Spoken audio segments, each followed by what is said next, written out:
My name is Emma Carson. I'm 32 years old and work as a freelance interior designer in San Diego. My life was quiet, simple, and stable until I met him, Luke Donovan. From the outside, Luke seemed like the kind of man most women would dream of. He was charming, smart, handsome in an understated way, and had a calm confidence that made everyone around him lean in a little closer. We met at a gallery opening in downtown San Diego. I was there to support a friend's exhibit, sipping white wine and browsing sculptures when he struck up a conversation. He said something clever about the piece in front of us, something that made me laugh. I don't remember the sculpture anymore, but I remember that moment. Luke said he was a documentary filmmaker, mostly working with social topics. He was passionate about human rights, especially women's rights, and that impressed me. It felt safe to trust someone who believed so deeply in justice and truth. We started dating soon after that night. It was romantic at first, full of beach walks, old movies, and late-night conversations about philosophy and dreams. Luke wasn't rich, but he had depth. I thought I finally found a man who saw me, not just my body or my career. He told me I was different and I believed him. After 6 months, we moved in together. That's when things started to change, but subtly. Luke became a little more possessive. He wanted to know where I was, who I was with, what time I'd be home. He said it was just because he loved me and worried. I interpreted it as care. There were small arguments, harmless at first. He didn't like when I wore certain clothes when I went out without him. He didn't like my guy friends, even though they were just colleagues. I let it go. That's what you do when you love someone, right? You compromise. Looking back, I realized the warning signs were there. One afternoon, I came home early from a canceled client meeting. Luke wasn't expecting me, and the moment I stepped into our apartment, he looked startled. He quickly slammed his laptop shut and muttered something about a corrupted video file. I didn't question it at the time. I wish I had.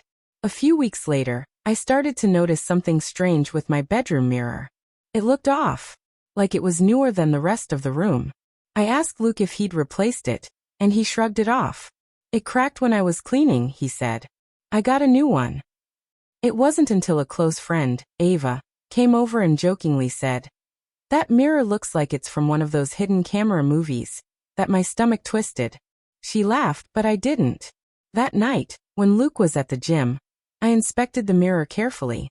I touched the frame, pressed gently against the edges, and my fingers hit something. I found a tiny lens, so small it could easily be mistaken for a screw. I froze. 100 thoughts rushed through my head, but I couldn't settle on one. I felt sick. Violated. My hands were trembling. I pulled the mirror off the wall and found a small device hidden behind it. It was connected to a Wi-Fi adapter, blinking softly. My breath caught in my throat. I didn't want to believe it. This couldn't be what it looked like. This was Luke. My Luke. I put the mirror back carefully, pretending nothing had happened. That night I couldn't sleep. My heart was racing. I kept imagining all the times I had been in that room, undressed, vulnerable, sleeping, crying. My body felt like it didn't belong to me anymore. I needed answers. So I did something I never thought I'd do.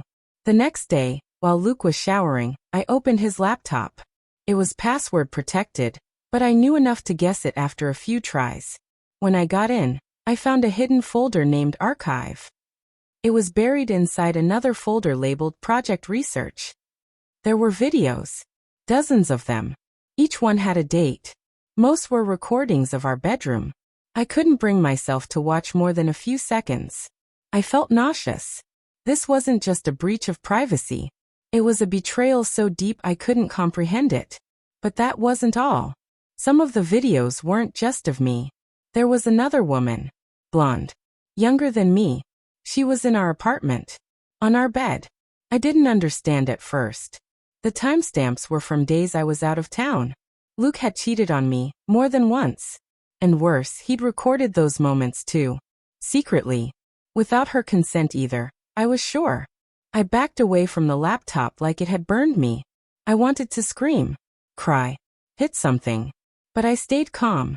I knew I couldn't confront him without evidence. So I copied the entire folder onto an external drive and hid it in my coat pocket. When he came out of the shower, I acted normal. I smiled. I kissed him. I pretended nothing had changed. It was the hardest performance of my life. The next morning, I packed a small bag, told Luke I was meeting a client for a weekend retreat, and left. I went straight to my sister's house. I didn't explain everything at first. I couldn't. I felt dirty, broken, ashamed. Eventually, I went to the police. I showed them the footage, the device behind the mirror, and the files. They opened a case, but warned me that proving intent and getting justice in these cases could be slow. Still, I pressed forward. I also reached out to the other woman in the video. Her name was Rachel. She was just 24, a student Luke had met while giving a guest lecture at a film school. She had no idea she'd been recorded either. She was devastated. Together, we filed a joint complaint. Rachel became a lifeline during that dark period. We comforted each other, leaned on each other, and slowly, we healed. Luke was arrested 3 weeks later. His apartment was searched, and the police found multiple devices and videos, some even from his past relationships. He wasn't the man I thought he was. He was a predator hiding behind charm and fake concern.